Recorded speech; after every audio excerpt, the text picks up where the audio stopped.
there, wrestling fans, and welcome to the internationally known Dudes at Ringside podcast.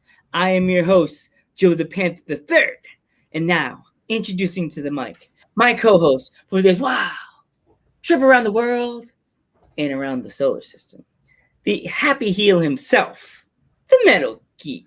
What's going on, Ringside Crew? What's going on, internationally known? What's going on, everybody? What's going on, Joe? What's going on? Not too much, man. It's a little sunny out there.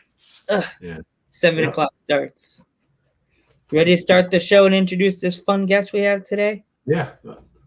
Let this lady is a rising star in the indie promotions. She's a champion. And a champion, I might add, because we're the home of champions. Let's give a warm Dudes at Ringside welcome to Mariah Moreno. Hola. Hi. What's going on? Hello. What's going on? Welcome to Dudes at Ringside podcast. Thank you very much for having me, guys. Thank you. Oh, no problem. It's an honor and a pleasure, and it's always an honor to have a champion because we love our titles. Yes, more The titles. home champions, Dudes at Ringside podcast. My fun announcer. We are the Dudes at Ringside podcast, the home of champions. That's my love. I love my announcings. My little. One day that's gonna screw up my voice. Well, I'm gonna be the old man with the horrible scratchy voice. Right. Joe's got the scratchy voice. So if our audience is not familiar with you, introduce yourself. All right. Well, my name is Mariah Moreno. I'm known as the Bloodthirsty Vixen. AKA, I have so many AKAs, so we're gonna go with Bloodthirsty Vixen, Hardcore Queen of the West Coast. From California, Southern California to be exact, out of Long Beach, Los Angeles County. I've been in wrestling since 2008 or 2009 as an in-ring competitor. I debuted in the business in 2007, ringside as a valet / manager. Then I just kind of made my way into the ring. And ever since then, I've become the first trans wrestler to do a lot of stuff, to get mainstream media attention. I've been at it ever since. I did take a little break for about a year or so when I thought that wrestling was no longer for me. Then I saw the rise of many trans women in wrestling.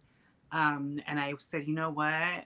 I'm going to come back and I'm going to take my rightful place as the baddest of them all. I just kind of wanted to experience this with a bunch of them girls because, you know, when I first started, there was very little of us. It was just probably like 4 of us. And none of us were getting the opportunities that we were working hard for. And then when I saw a lot of these women after, when I came back, before I came back, I started paying attention to indie wrestling again. And I saw that they were doing things that I wasn't able to do or that I was trying to do. So I'm back and I've been on a roll. Obviously, last year we were all in a hiatus. Yeah. We were all retired. But here we are back on a roll and it's been popping for me. I've had an amazing couple of months with the Pride season. Apparently it's Pride Month, but it was Pride Month, 2 months ago, a month ago? Yeah.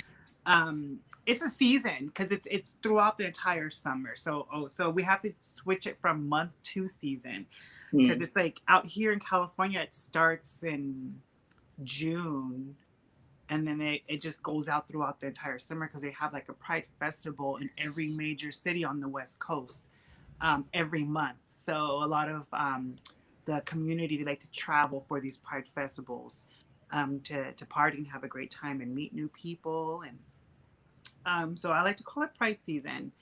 But there's just so many of the trans women out there making a name for themselves. I wanted to be a part of it and continue my journey.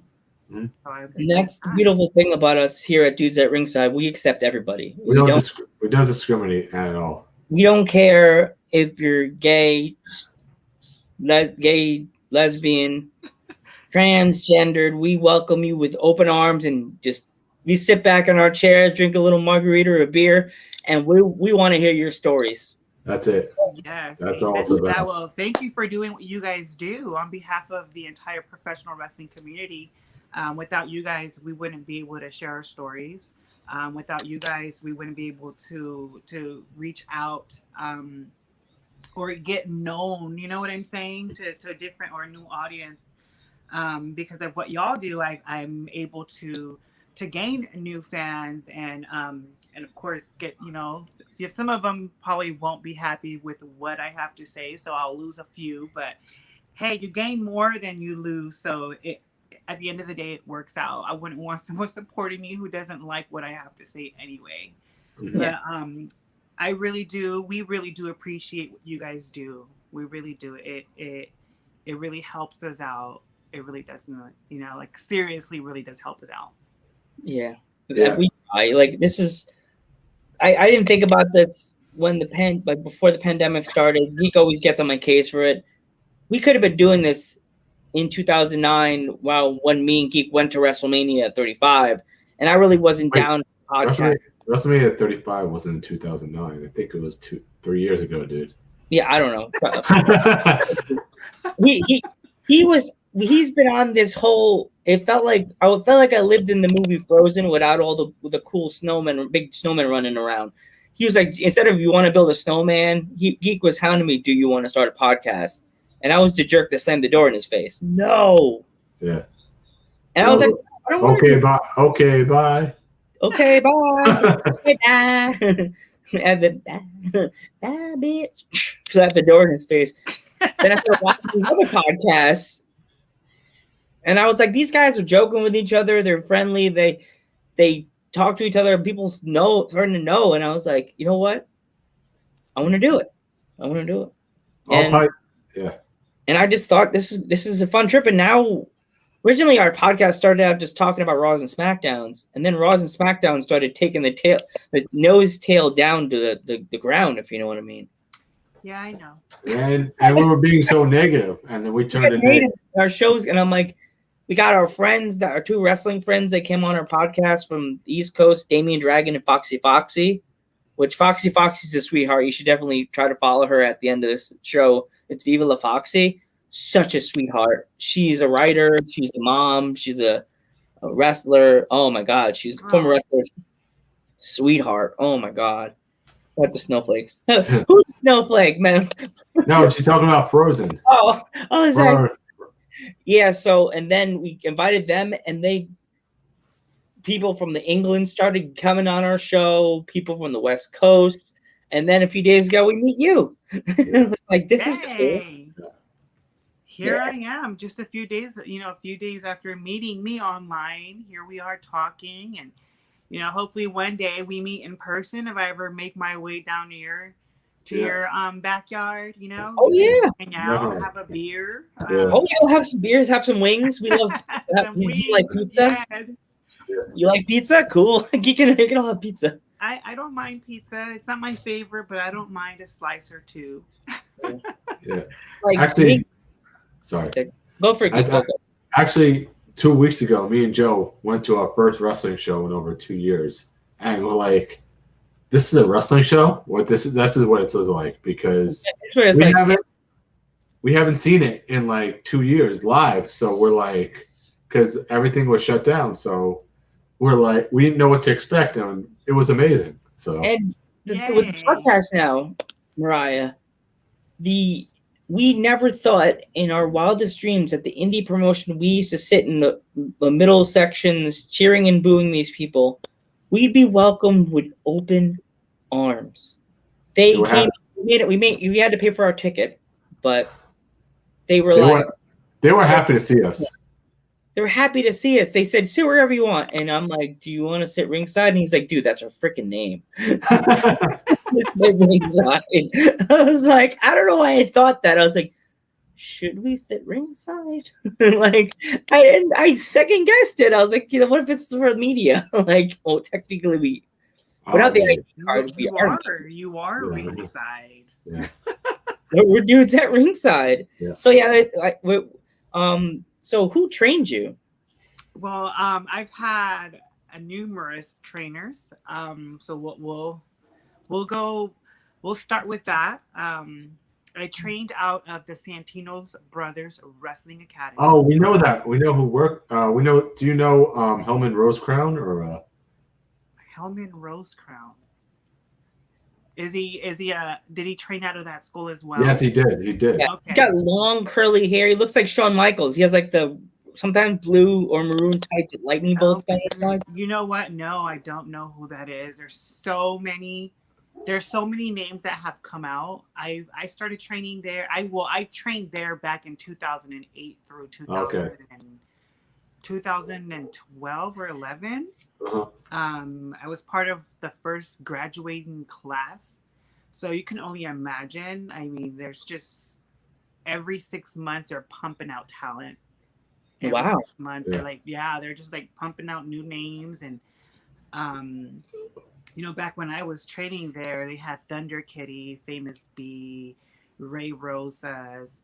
It was very few of us, but I don't know if you know who Gino Rivera is. He was there too.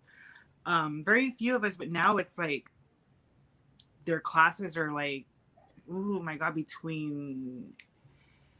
oh my God, I can't even give a number because there's just so many, per class, so many students. I see them post these photos of new classes every 6 months or so, and there's like 20 plus, people in that ring, and it's pretty cool how when I started with them, they were running their school out of a backyard, and now they have a facility. There's times that they end up having to rent another space next to the space that they're at just because their classes get so big. So they have to have 2 rings, and it's pretty cool. But I started in 2008. I started training in 2008, made my debut 2009.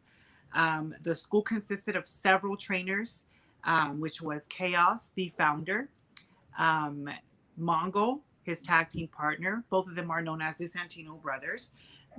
Then they had Supreme. Deathmatch wrestler, rest in peace. Wait, XPW? Yeah, the hardcore homo angel. I think I remember him. Yeah. They had BC Killer. They had Rico Dynamite. They had Steve Payne. Oh my God, I feel like I'm gonna miss somebody. Yeah, it was about 6 or 7 trainers.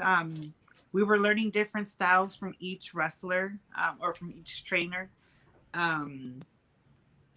But I mean, it was a group of trainers, and that's when I started. I started with them. I trained here and there. I trained with Little Cholo at WPW a few times.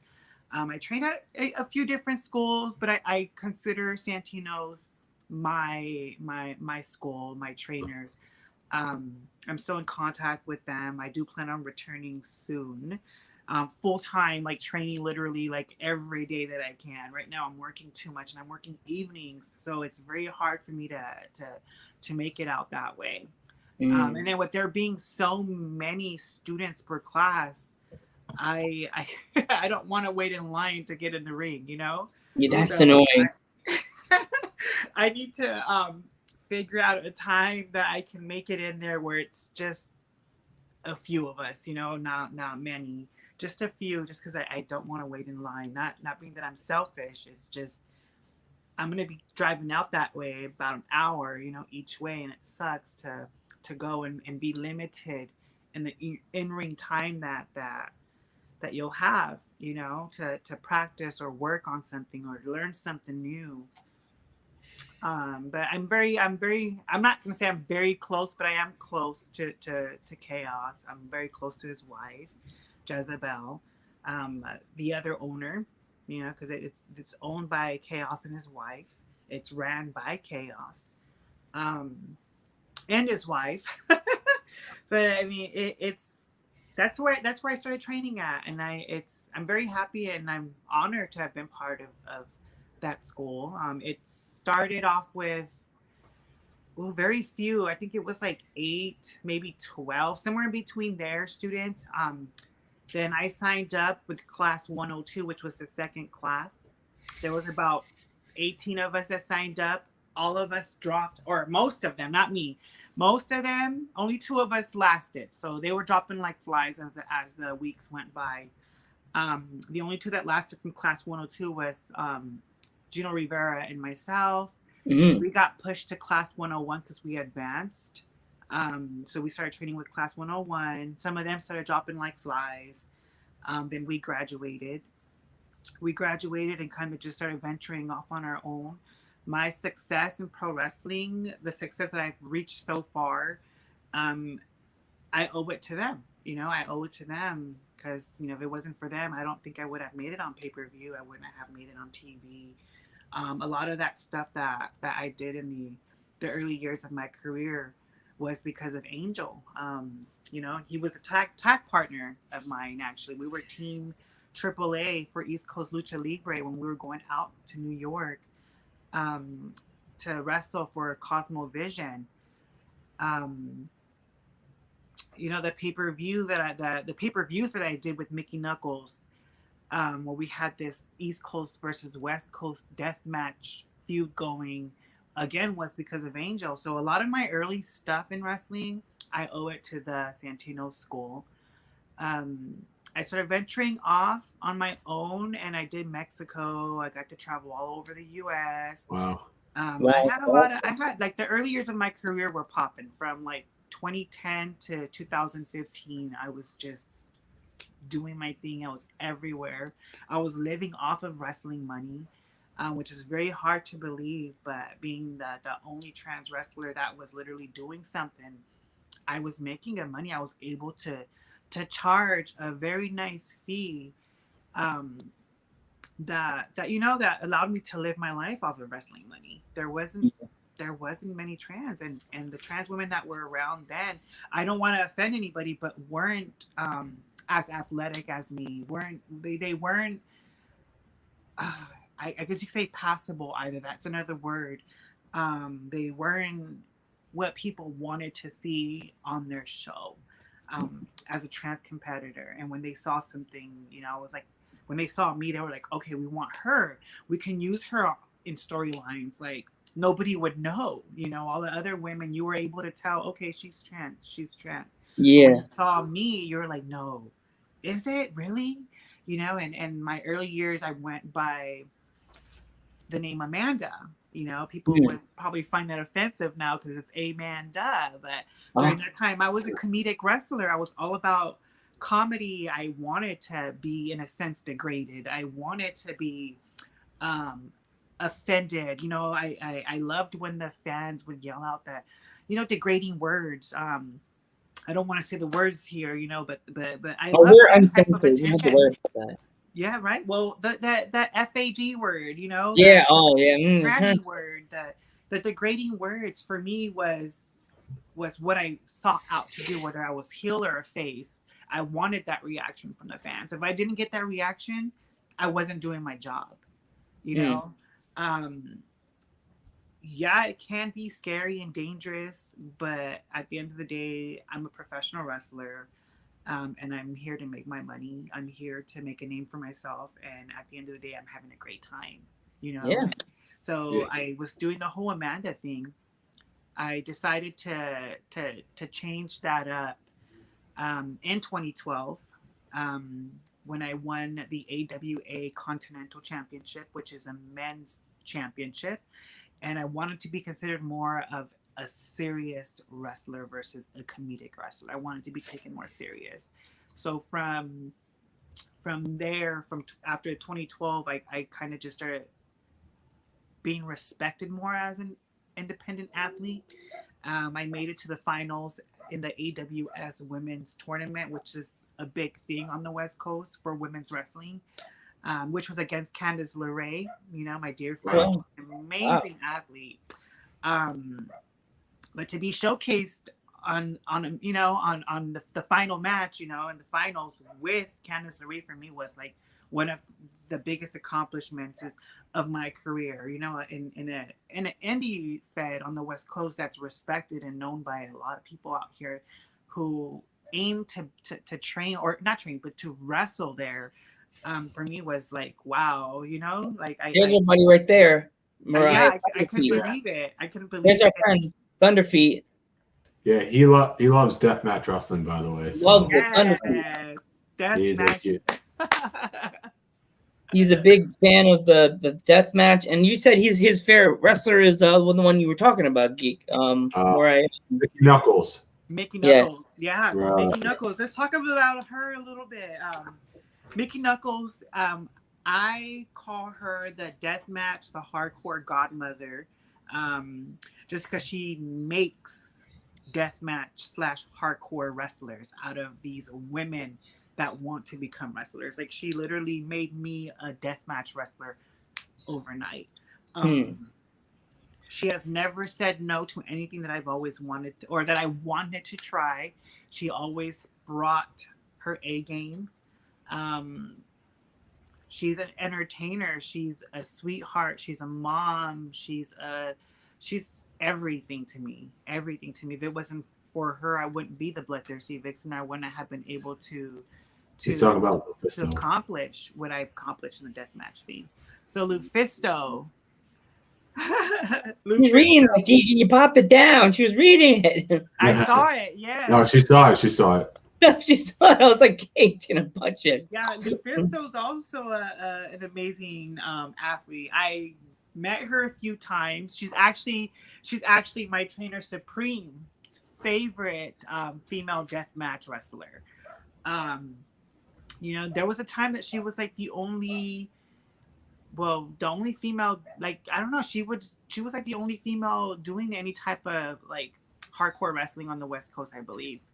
But against the men, there wasn't any hardcore deathmatch wrestlers that were female before me, which is weird. Wow. Hard to believe. Hard to believe. So, like, Mariah, to be a hardcore wrestler, you have to do a different style of training? Because I know regular wrestling, you have to do this and that, but the hardcore stuff, you have to do a more difficult, the more strenuous training. I'm sorry. I was reading what they're asking. What are you asking? They said thumbtacks. I'm gonna answer that. I don't care for Legos. I stopped playing with Legos when I was like 5, so I have there's like, in my opinion, there's no room for Legos in pro wrestling. So he's saying thumbtacks. It's all about the thumbtacks. Okay, now what were you asking? I was asking, like, I know when you're becoming professional wrestling, you have to do like a strenuous training, but like to be like more of like what you do, like hardcore wrestling, do you have to do like a harder like training to like get used to that kind of style? Definitely not. It's the same. You're training to be a wrestler, period. Yeah. There's no different type of training that you're doing as far as hardcore wrestling or deathmatch wrestling goes. I will say, when I was training with Santino's, I was learning lucha, because I learned lucha, strong style American. I learned from the trainers, I learned different styles. So when it came down to me being in the ring with Supreme, I was learning to be tougher. You know what I'm saying? I was learning to be tough as nails. When I was in the ring with Angel, I was learning to be tough as nails. On top, I was learning lucha. I was learning psychology and how to be funny. When I was in the ring with Chaos, it was all about American strong style. Same thing with Mongol. When I was in the ring with Steve Payne, I was learning to be lucha. It was all about cardio. So you kind of just, when it comes down to deathmatch or hardcore wrestling, you kind of just use what you've learned as a regular wrestler to kind of take those type of bumps. Like, you just gotta protect your neck. You just gotta like protect yourself. If you've seen any of my work, I don't put my hands up. I don't put my arm up for a chair shot. because I learned to, not that I learned, I just kind of, I guess I have high tolerance to pain. You Oh know, wow. when I'm taking drop kicks to the face, I kind of just lock my jaw and I Mm. turn my cheek. Um, I lock my jaw, turn my cheek. Same thing with like forearms. Like I'm okay with being forearmed. I just lock my jaw so that I don't lose any teeth. I have lost a tooth, Mm. and that was through a super kick. Um, that one's kind of hard to lock your jaw, you know, but it let me see. Like I'm, you know, like I'm okay. Like I'm in professional wrestling. I'm not in professional wrestling for the glitz and the glam. I'm in it to entertain and to. I'm gonna get hit. It's gonna happen. It's gonna happen eventually, right? I'm gonna break something eventually. Yeah. Like, you're not gonna come into wrestling and expect to walk out unscathed. If you are expecting to walk out unscathed, then you're in the wrong profession. Big time. Just be safe about it. You know what I'm saying? Be safe about it. Accidents happen. Okay, what hurts more? Yeah. Getting hit with light tubes or bar? Oh, I'm gonna say light tubes because of like barbed wire. Like if you're okay, a barbed wire bat, it's more of the impact, and then you feel a slight sting. Mm. But for the light tubes, like the stinging continues. You Mm. know, like after you you have shards of glass in you after that. You know, Yeah. I got hit several times, different places, but I my first light tube shot was to the head, and obviously, you know, I protected my face by having my face down little, but when it hits you, you feel it here, but then you feel all that glass, the shards of glass, just kind of like hit your Yeah. shoulders and your back. So they're just like, it's cutting you up, you know, with the force and the speed that it's like, I don't know, it's crazy, but I guess you could say the light tubes hurt more. I can imagine this, like that feeling with the light tube just hits you, and that adrenaline just hits you as the light tube is just like exploding all over the place, and you're just like, Yeah. oh, I stick to swimming Yeah, and well, I mean, the bat is like a thump. You know what I'm saying? Like it's like a doom, like a hammer, just a thump hitting you, and then you feel like the barbed wire just like kind of poking you. It pokes you. I oh my god, barbed wire hurts. It really does. I went through a couple tables with barbed wire wrapped and light tubes wrapped, you know, that were right through that went through the barbed wire. So that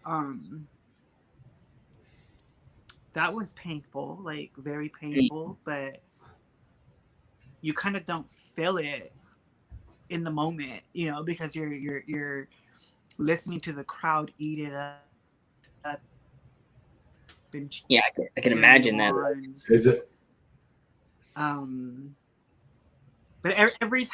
but I will say every time something like that was about to happen, right before, like, where you're like, when am I gonna hit the table?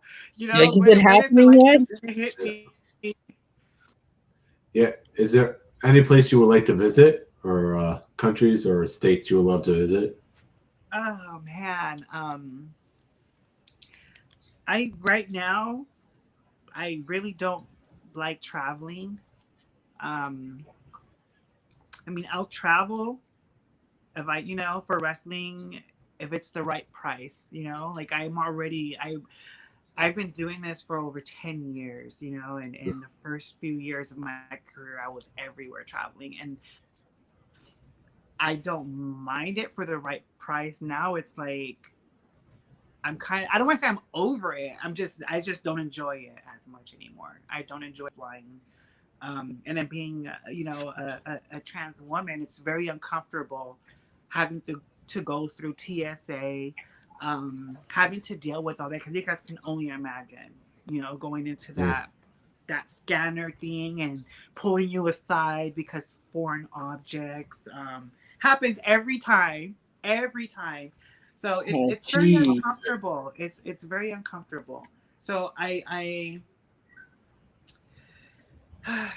for wrestling wise, I I wouldn't mind making it to the UK. I wouldn't mind making it to Japan. But again, it has to be worth it, and I would definitely love for it to be for a long period of time versus just a weekend thing. Mm. Um, but I mean, I was just in Hawaii for vacation in May, which was really nice. Mm. I was just in New Jersey just a couple weeks ago, like a month ago, actually, for a Pride event, a Pride wrestling event. Um, and when flying, I don't miss it. Yeah, I don't miss it. I really don't. My flight got my my flight kept getting pushed back. I was late. It was the worst experience flying this last time that I flew to Jersey for a wrestling show, and I was just thinking to myself how much I don't miss it. Both ways, my flight kept getting delayed. My flight got delayed 4 times on my way there, so I was like 4.5 hours late.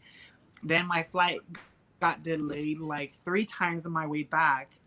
Um, so I was just like, oh my God, I hate this. I don't miss flying. I miss wrestling and I want to continue to do this, but fuck, like I gotta get paid some serious, like I gotta get paid my asking price Yeah. for any of that. Like I'm not gonna be like, okay, I'll do it for this much. No, it's tormenting. It's tormenting. See, the thing is, like, wrestlers like you, they need to give you a certain amount because you're coming from a certain, like, you're from the West Coast. If an East Coast promotion says, I want to have you come out for a hardcore tournament, and you have to be like, so you're gonna give me this amount, right? You're gonna pay for the hotel, and you're gonna live Yeah. that, and the flight and everything. So Yeah. And that's very difficult, like, because now you have like all this young talent, because like these pro wrestling schools are pumping out talent like crazy. So you have all these younger talents trying to make a name for themselves, and they're charging as little as $20. So when you have someone who kind of, I guess you say me, or I need to make what I need to make, you know, versus someone who's charging $75 for exactly what what I'm asked to do. They're gonna go with the cheaper talent. They're gonna go with the cheaper talent. So the I mean, local it's flight. hard. It's really hard because now there's so many trans wrestlers and they're charging way less than me, and they're starting to look just as hot as me, if not hotter. It's hard. It's really difficult. It's really, really difficult. It's not easy. It's not. Payment is a hot dog and a soda. That's what it is. And in California, it's a taco and a soda. Oh, gee. That's what we didn't forget. We forgot to mention the food of dudes at ringside is tacos. So I love our tacos at dudes at ringside. Tacos and pizza. Yes. Tacos and pizza. It's cold beer. Amen. Amen. To that. You have to flip it. You have to flip it. It was the other way around. Oh, okay. No. There's some good. If you ever came to New York, we could bring you to a good taco place that's over here. It's not Taco Bell. It's not Taco You know Bell. what? I would love to, because every time I've gone out there, I can never find a good Mexican spot. There are. There's plenty of them out here in Long Island. Really? Really? No, they're not, dude. There's some good ones in Long Island. Yeah. I don't know I any. could just find like pies, like places that have really amazing pies. So every time Anytime I go to the West Coast has the best tacos. yes. The West Coast. Chichi's Chico's Tacos. I know that's near California. Have you heard Chico's Tacos? I mean, I'm sure I've been to one. It's tiny. I heard apparently it's a little hole in the wall taco place. You know what? Those are the best. The hole in the wall spots are the best. Yeah. If it's not a hole in the wall, it's not authentic. It's near the Sony lot, apparently. I hear because I'm a big Ghostbusters fan, and when they did the anniversary, apparently all the Ghostbusters fans were like, "Where's Chico's Tacos?" And they were like, "Chico's Tacos is 5 blocks from the Sony lot. You have to go around the corner." And I'm like thinking, all these white boys are going to be going into this area. How do you know that part of Sony, that part of California, is not the bad part? Like, what, you know? You know what? Like everywhere in California or Los Angeles, let's just say it's the bad part. Like literally, like everywhere. Like, oh no! But there's good Mexican places on Long Island, but Keep said no, but there is, and there's good Greek where Geek lives. There's good Greek. There's good Greek restaurants that are phenomenal. Yeah, I can go for some Greek food. When I I think came they're opening another. Actually, they're opening up another one right off of Comac Road. So give a shout out right there. Yeah. See, now you have to come to the East Coast and come to New York, Mariah, so you can meet me and meet Metal Geek, meet the mod in person, and all hang out and have some beers, tacos, or even we'll get both Greek and see what you like better, the Greek or the tacos. I will. Okay, I hate to say this, but I will choose Greek food over tacos any day. Yeah. Any day. Yeah. So sorry. Keep going. Well, I'm a huge rice fanatic. Like I freaking love their rice dishes. So don't play with me. Don't play with me. I will travel out there just so you can take me to an amazing freaking Greek spot because I don't, I don't know. We have a few out here. It's just not that many. It's not like Mexican restaurants they come like by the dozens out here. Like by the dozens, and it's there's probably like 7 amazing spots that I know of just within a 5-mile radius, Yeah. There's 2 of them within a radius of Geek's house. There's like one we could walk to and the other one you have to go across the highway to get to. It's like, oh man, which one? But when I went to Geek's house last month, we walked to that one and I said, he's like, do you want to just get 2 gyros? I'm like, no, let's get it family style. So we got like the lamb and we had like the pitas and it was like family style. Me, Geek and Mod Queen were eating our nice little gyros, but we got back and didn't they mess up the order, Geek? They put something that wasn't supposed to be in the order or something. Yeah, sometimes they screw it up, but it's okay, because it was bad. We didn't even eat the rest of it. The tzatziki sauce was leaking out of the container. I was like, what the heck? I was like, it's all over the place. It was like, because tzatziki's it's almost like yogurt. So it was like, I'm like, what in the world? Nobody squeezed the bag. Like, what happened? Did it explode? Like, what? No messes. Keep it clean. Tzatziki sauce has to have a certain taste, not too bitter. It has to have a certain taste to that tzatziki sauce to be perfect. Yeah. See how it is? You see what we do here, Mariah, dudes at Ringside? We go from wrestling to food. Hey, man, who doesn't like talking about food? Like who doesn't? Come on, food brings people together. So does wrestling. But food outdoes anything. Like and movies. What's your favorite movie? There you go. Okay, I like movies, but I don't watch TV. The reason why I say movies is because everyone's in the movie theater. They're just cheering. Clapping each other, we're all high-fiving each other. We don't even know each other, and it's like, Okay. So movies bring people together as well. Yeah, you know what? Unfortunately, all the movie theaters out here, from my knowledge, are still closed. The only one that's open is the drive-ins. See, that's what happened. A lot of drive-in movie theaters went under because of over the years and stuff like that, and just became like different places. Now they're relevant again, Yeah, and then there's people that they're not open. Then people are like, does anybody own that lot? Oh, it's for sale? I'll buy it. I'll pick it up. Now, boom, these people are becoming rich multimillionaires having something that has been used since the 2000s. Yeah. Yeah. It's insane. Uh-huh. So, what would you say? You watch TV, but what is like your favorite movie you've seen lately? Well, I'll tell you my all-time favorite movie is. You're gonna think I'm corny. Are you ready? Yeah, The Wizard of Oz. that's a classic. Like, who could say that's corny? People think I'm corny. I'm a Ghostbusters fan. Yeah, well, I don't know. A lot of the younger generations now kind of like shit on me because I love The Wizard of Oz. I watch it at least 5 times a year. Like I sometimes I'll just have it playing on the TV in the background just because I want to hear something. Um, I don't like watching regular TV. Let me see. What another my favorite cartoon again. Here's another classic, The Land Before Time. Oh, that's another good one. Yeah. That's another good one. What's in? Oh God, there's a cart. The little one of the animals. Yeah, yeah. No, it was the little girl. Petrie. Oh, Sarah. I forgot his name. One of the little girls that was the character died because something. Oh, I don't know who that is. On what movie? It wasn't The Land Before Time.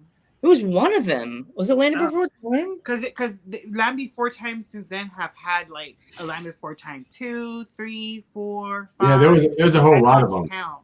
I can't remember which one it was. One of the characters died, and they made like 10 of them. Yeah, 10 of them. Land Before Time. On part 1, his mom was the only one that died. No, in real life, the little girl died. In the real life, the little girl died. Like, put the Triceratops. Was it Ducky? No. No. Oh, was one of the voices. In real life, the voice character died. It was Sarah and Ducky were the only girls. I gotta look it up and see which character died when they were young. The voice actor died. Like really. Oh, the actor. Yeah, not the character. Okay. No. Okay. No. They're gonna make me cry. No, the character. Bambi. He said Bambi. Bambi. It wasn't Bambi. Oh, Bambi's mom. That one's so sad too. You know what? Let me share this. Bambi and The Land Before Time like helped me understand losing a parent. Yep. I lost my mom when I was 9. I was just about to turn 10 a few weeks before. So watching The Land Before Time and Bambi growing up helped me understand and have, I don't want to say open mind, but helped me understand losing a parent. Because I think I would have been like, what?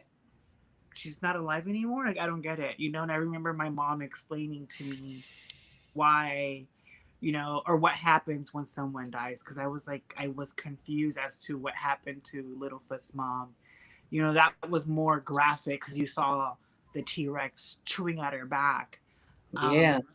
And then for Bambi, you just saw like that freaking hunter. You know what I'm saying? Like, yeah, that was sad.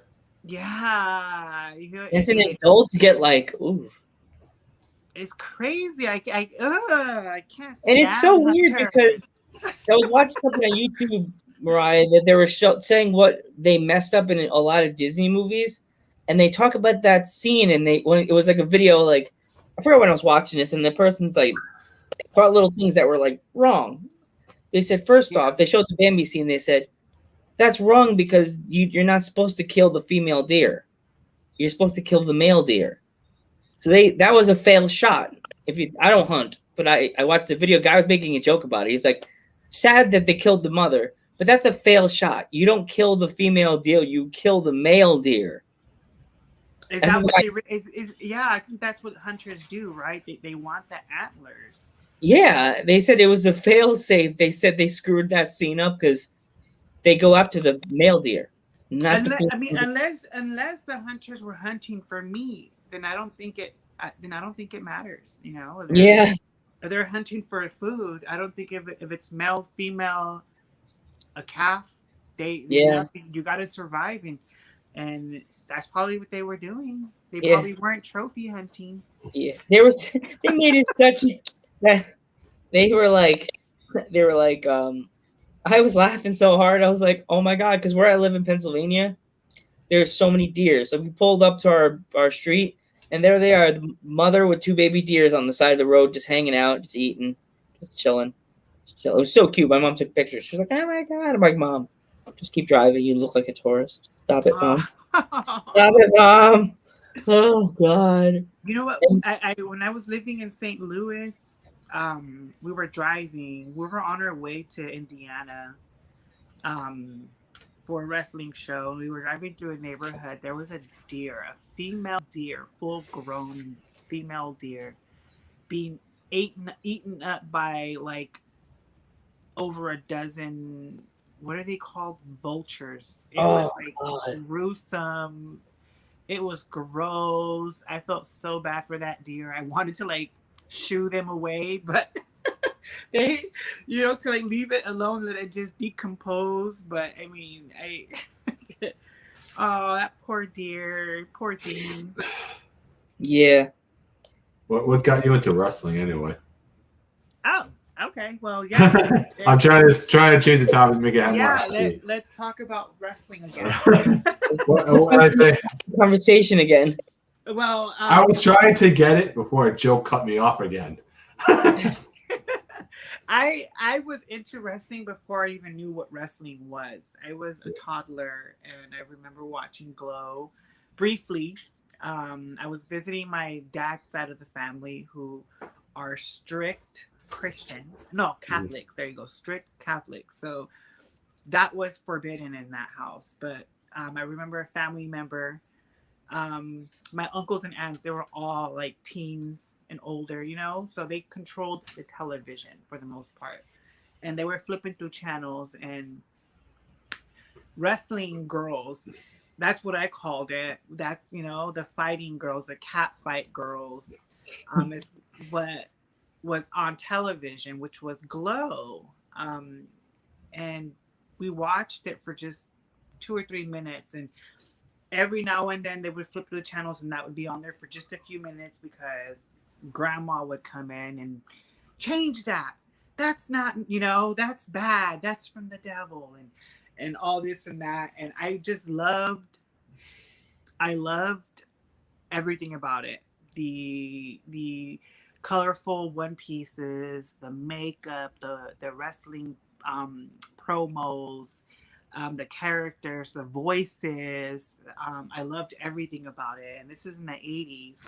So wrestling then was very glamorous. It was all about glam rock, So I was really into it. But it wasn't until my teen years when I got reconnected and I understood what it actually was. Um, and I was like watching SmackDown. We didn't have cable. I watched SmackDown. I saw Ivory, Jacqueline, Luna. Um, they did some stuff. Tori, the first Tori with one R. That crop of girls, China, Miss Kitty, they were doing, Deborah, she had just came back. But they had something going, and I liked it. I was like, oh my God, I like it. These women, they all look different. You had some that were very petite. You had some that were larger. You had some that were in between. Some of them like bodybuilders, and I was like, oh my God, like my body in a sense resembles that, especially during that time when I was more athletic. My body, like I like what I'm seeing, and I love cat fights, and I love entertainment. So I started to understand wrestling more. But I didn't get hooked, where, to where I wanted to be a wrestler until I saw Lita make a debut. Mm-hmm. I saw Lita and Essay Reels do what they did, and after that, I was like, oh my God, I want to be a wrestler or a valet, something. Because, before then, wrestling, the women were either valets or in-ring competitors. It was one or the other. And then when I saw Lita was kind of doing a little bit of both, you know, and I was like, oh my God, I want to be like her, you know. I already was admiring Luna, you know, before Lita. I really, really liked Luna because she was freaking crazy. Crazy tough. She looked like she'd You break know, the wall just to get to you, man. That's Luna Vachon, you know? yeah, like I couldn't wait to see her. She wasn't on it as often, you know, and it was just once in a blue moon when I would tune in and I got to see her on there, and it was very brief. It was never. She never had like an ongoing storyline during the time that I was watching or tuning in, you know, and I just wanted to know more. And at the time we had dial-up internet, so there wasn't much on the internet either, but you know, it was just like interviews and write-ups of people talking about these women wrestlers, and I have found several interviews, write-up interviews of Luna, and that's how I got to know her. I loved her character. I loved everything about her. In the 90s, she portrayed an 80s wrestler. You know what I'm saying? Yeah. So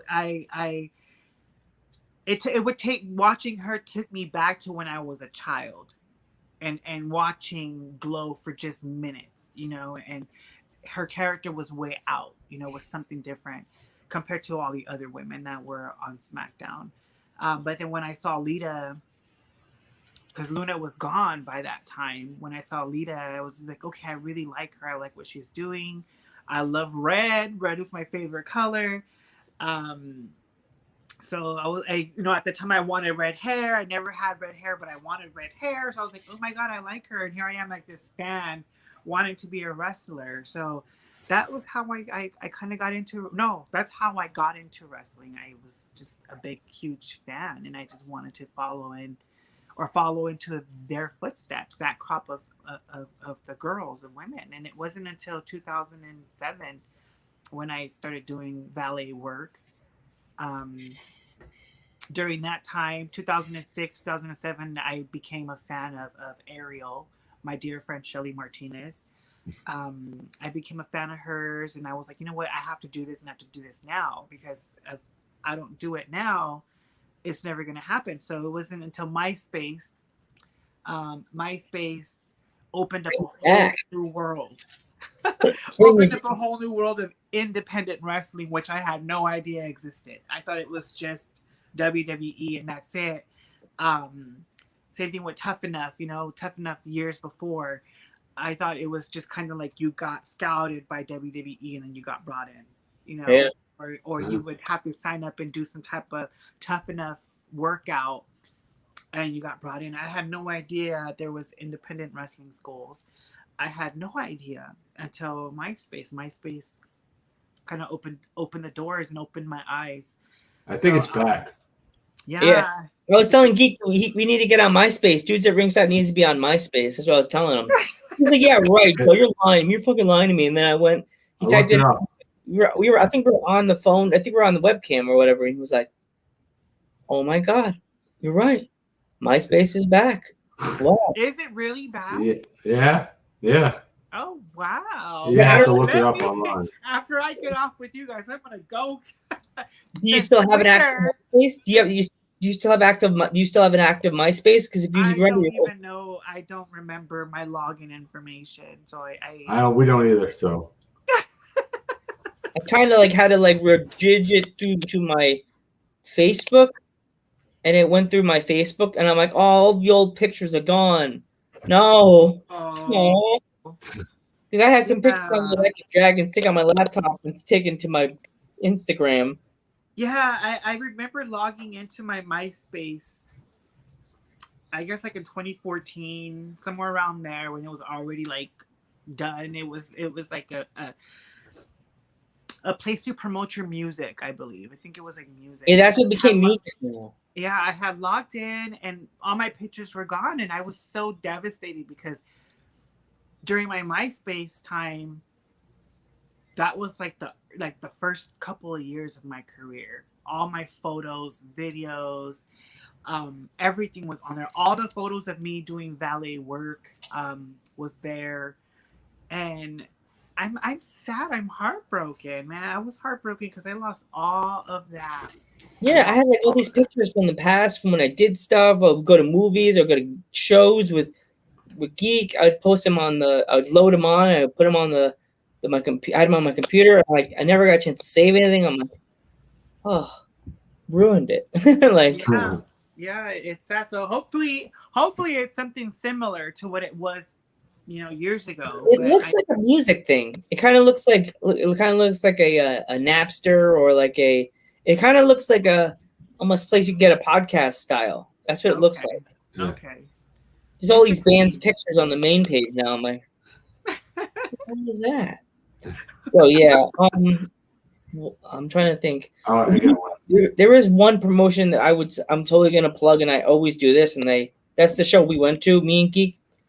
NYWC. They're in New York. They're called, of course, the NYWC. They're called the New York Wrestling Connection. If you ever come to New York, or VPW, they're two promotions that are really. Creative Pro is another good one. Creative Pro. We don't talk about Creative Pro because that's not our home turf. Yeah, it's Hicksville. That's not our home turf, Geek. NYWC is. I'm going to slap you on the other side. There you go. Abuse. Radio podcast brother account. We lost her. Oh, wait. Right here. You slapped him, but I felt it. Oh, you no. You knocked my camera over. Yeah. It's like Geek ducked out of the way, right? In one of those wrestling moves. Oh no, right? Joe hit the wrong person, right? Oh no. She hit me with the steel chair. I'm like, she'd protect the heel. She'd protect Geek because she's a heel and I'm a face. She'd be like, roar. Yeah, so NYWC, VPW, and Creative Pro. They're all really big New York promotions that are really big names. And there's some big names that have come out of NYWC's doors, like MJF. What's the name of Kurt Hawkins, Zack Ryder, MJF, Silver Reynolds. Who else, Geek? Silver Reynolds. Yeah. Quite a few names. Yeah. Okay, before our mod queen's head explodes, do you have any pets? And if you do, we are flu friendly. Oh my god, yes, I have 2 pets. So oh my god. I've had pets all my life, like on and off. But it wasn't until my Santino, who passed away several years ago, in 2014, right before I left wrestling, probably like 6 months to a year before I left wrestling, I lost him. But if it wasn't for him, I probably wouldn't have developed this fond for animals. So right now, I have 2 pets. I have a full-blooded 4-year-old. He's going to be 4 years old next month in September. 4-year-old Doberman. Ooh. And then I have a Jack Russell Terrier Chihuahua mix. She's going to be 11. She's going to be 11 next month as well. These 2 dogs are my life. They're like my pride and joy. Like whenever I'm having a bad day and I need a pick-me-up, I take a look their direction and they just crack me up because they're dorks. They're dorks. He loves her. She hates him. So you can only imagine like their little relationship. But it's like they both fight for my attention. I don't know. It's the most adorable little pair that I have. She's older, he's younger, so you can only imagine the energy he has, the lack of energy she has. So she has a little attitude when it comes to him, but when it's just me and her, she's just this puppy all over again. You know, Aw. out of nowhere, she has this energy. When we're all in the backyard together, she'll just sit on the chair because she's afraid that he's going to like trample all over her because he's clumsy. Oh God, big dogs are like giants. Yeah, he's so clumsy, so she won't get off the chair. She has to always like hide her butt because he's always trying to sniff her butt. Oh gee, boys. Yeah, they're my life. I wish you know what? I don't have a photo of them. Mine wants to know what their names are. So well, my Doberman his name is Shadow. Oh, And then my little Chihuahua mix, her name is Lily Love. oh. Yeah, Lily Love. So those are my two babies. I had 2 dogs. We had to put one of them down when I was going to Geek's house last month. It was sad. Oh, It's okay. She's at peace now. She had a brain tumor. Oh man. When I was going to see Geek was it 2 weeks ago, Geek? Now is it 3 weeks?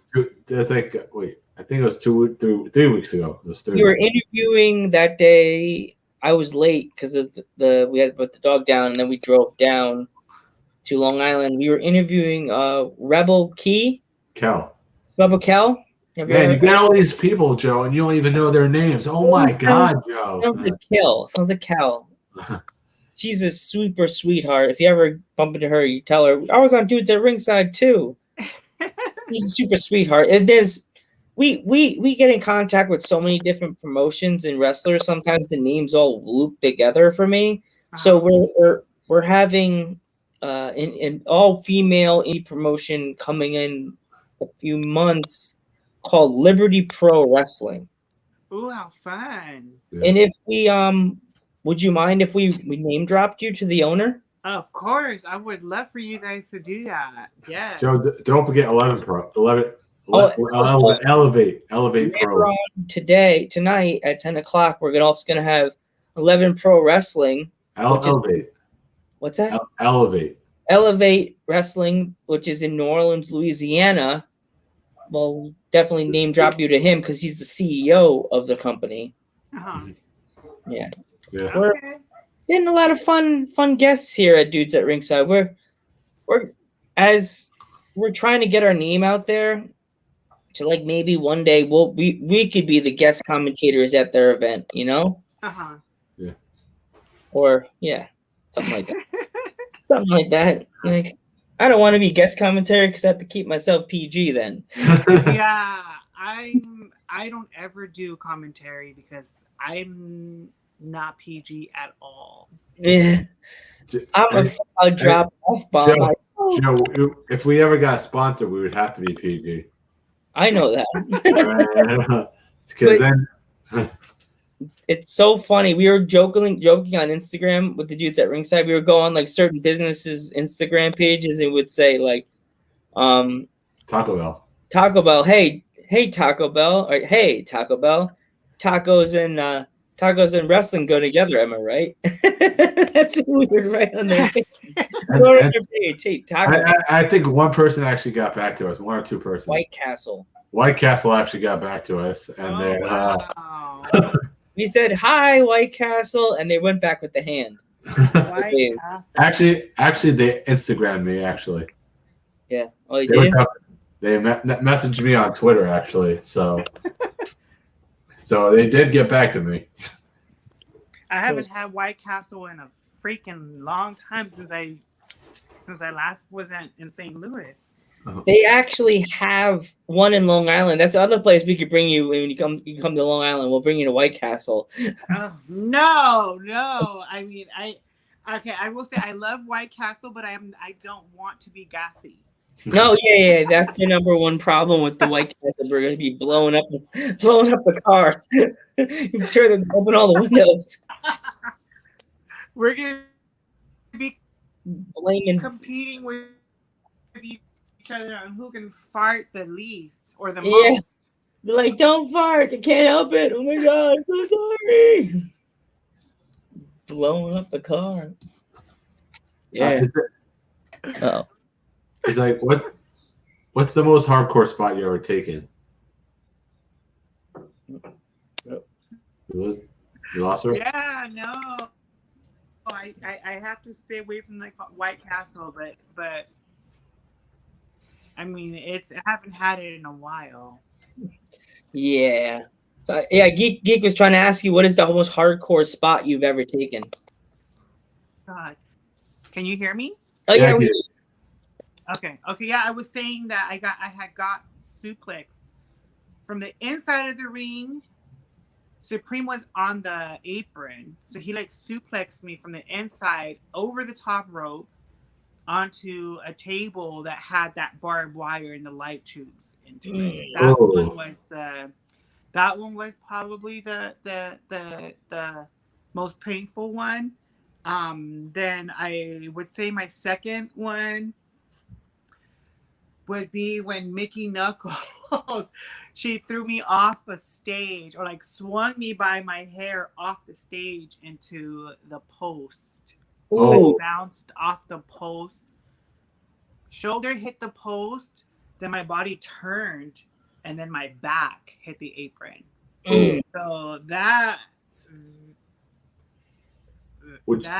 spot was pretty brutal. Pretty brutal. Yeah. I'm trying to think what else. That's it.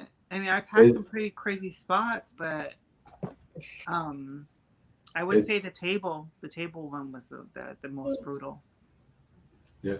Is there any spots you would turn down?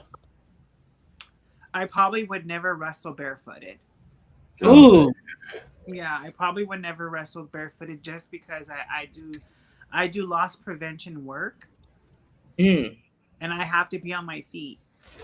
And there's like no time for me to heal, like I'm not going to heal in 2 days from one.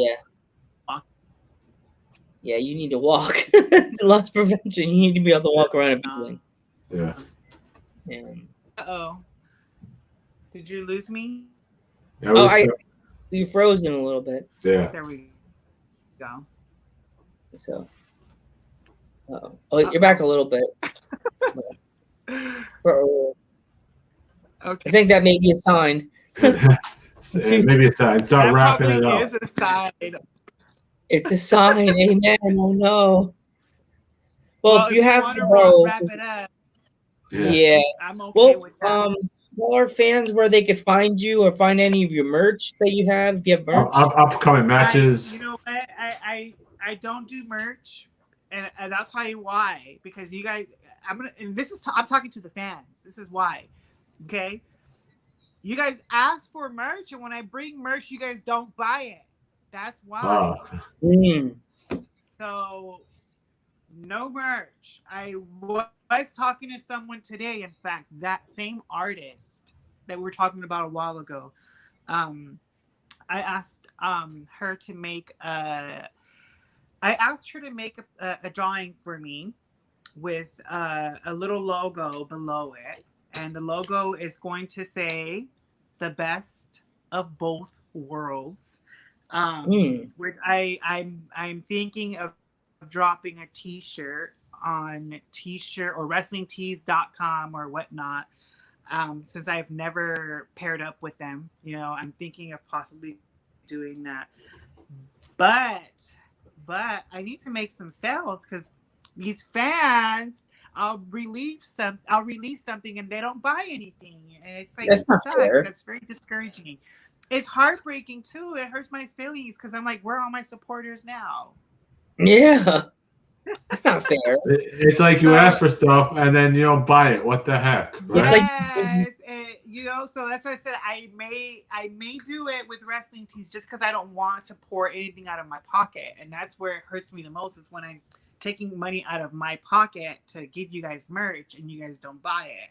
That's that's really discouraging, heartbreaking, and I'm just like, you know what? I give up.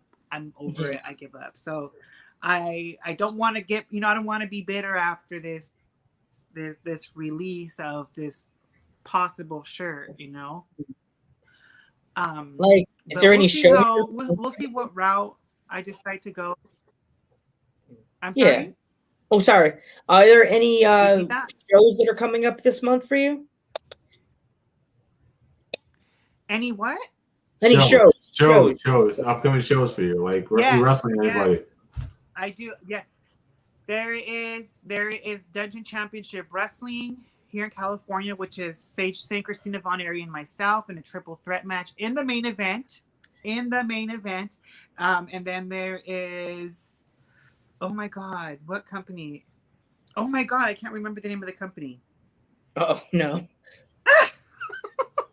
Breaking news. Mariah gets what's this breaking news? Mariah gets released by the company. I can't remember her name. They just broke the news. Oh my God. So I have Dungeon Championship Wrestling in like a week or two. And then the week after I have, oh my God, what's the name of that company? I can't remember. You guys will see it on my Instagram if you guys follow me on You can send us the posters too for it, and we'll promote it for you. We'll share them. I will do that. Well, I'm wrestling Candy Girl, which is someone who has a similar gimmick to Aaliyah. Aaliyah. Oh wow, we got another girl. And here's what's funny is that they're both in California, so I'm like, one of y'all need to drop the gimmick, or I don't know what, because this is match for the gimmick. The same exact gimmick. And you know what? And I think they come out to the same song too. Oh, Candy Girl. Oh no! Oh geez, someone's gonna get attacked one another. That match has to happen. Someone's got to book that match now. Oh man, whoever loses, they need to book it, right? Aaliyah Mia versus what's her name too? I forgot her freaking name. Candy Girl. There you go, Candy Girl. I don't know where her other name is, but Candy Girl. Aaliyah Mia versus Candy Girl. Book it now. Loser has to drop the gimmick, and I like Candy Girl's what do you call it, promo execution as far as her wording goes. She's a little bland for me. I think she can be more yay candy versus sweets candy da da da da da da. And then Aaliyah Mia, I've never seen a promo of hers, but I like that she has that missing tooth. Yeah, so that's what I'm afraid that she's look, I'm afraid to offend her when she comes on the show Monday. I'm like, do I ask her about the tooth? Do I ask her, how did you lose it? Did you eat candy bars and bros? Honestly, you can't always be afraid to offend someone. That's why I don't give a fuck if excuse my language. But if Candy Girl sees this, which she probably will, I'm sorry, girl, but you're bland. And I'm wrestling her in a few weeks. I wrestled her in the past, actually, like a month or two ago, in a triple threat match for Compton Mania. Which she heard about that show. Wrestle, I heard about that show. That kept coming up on my Instagram like randomly. Compton Mania. One of the people I follow, we follow on Dudes at Ringside. They posted the video as a bunch of wrestlers all blurred together talking about Compton Mania. They were all saying it. And I never got a chance to see anything out of it. So that and Paris is bumping is another thing on Instagram that a lot of people are talking about. Yeah, that's what I was in New Jersey for a month ago. I was doing the whole Paris is bumping thing, which was fun. I got honored. I got honored for being old and one of the first trans wrestlers to accomplish what I accomplished. That was like their way of saying it's time for you to go and hang up the hoop. Aw, that's mean. No. And I'm just kidding. I know, but it's a complete honor to have you on here, Mariah. We want you to come back. We want you to come back, and we know you're going to have more cozy stories. I'll come back in 2 months or 3 months or something, and when I come back in 2 or 3 months, we'll have beers. Okay. Yeah. Well, I'll drink. Even though my dad's like, don't drink on screen. Like, if I'm with Geek, I'm gonna get a beer and drink it during the show. Yeah. All right. We want to thank you so much for coming on. By the way, thank you so much. thank you for taking the time out of your day so much. Yeah. An early day for you because it's dark here. It's dark. sunny. It's dark over here still. Yeah, it's still sunny. Ah. It's dark over only here. 5:39 here. I'm gonna hit up Walmart in a little bit to go pick up some bananas. Yay. All right. Bye. Have a All good right, day. guys. Well, I'll see you guys later. You guys have a lovely night. Okay. All right. Have a good one. Bye. Peace out. Peace out. What a That fun interview, Joe. Yeah. What a great interview. She was Yeah. awesome. You know, she told all her stories, told her career and being trans. It's just, you know, people guests like that just make me smile because they tell stuff like it is and they don't care. They don't give a fuck. They just want to tell their stories, and that's Exactly. Exactly, Joe. That's why we bring people on that are straight up. Yep. Yeah. So, Geek, send us off. All right, you want me to close? All right. So for those of you in the local markets that can go to shows, please buy tickets to your local wrestling shows. They need your support right now. So shows are opening up. Please buy tickets to shows, buy the t-shirts, buy the merch, and you could, while you're at it, you could always donate to the dudes at http://streamlabs.com/dudes@ringside. http://streamlabs.com/dudes@ringside. Remember, buy everyone shirts. Buy a Mariah shirt. So. And I'd like to thank my grandfather, my cousin, and everybody that's out there, all the Latino wrestlers and my grandfather for lighting the way lighting the way for all Latino wrestlers. See you in a little bit, everybody. We'll see you in 20 minutes later.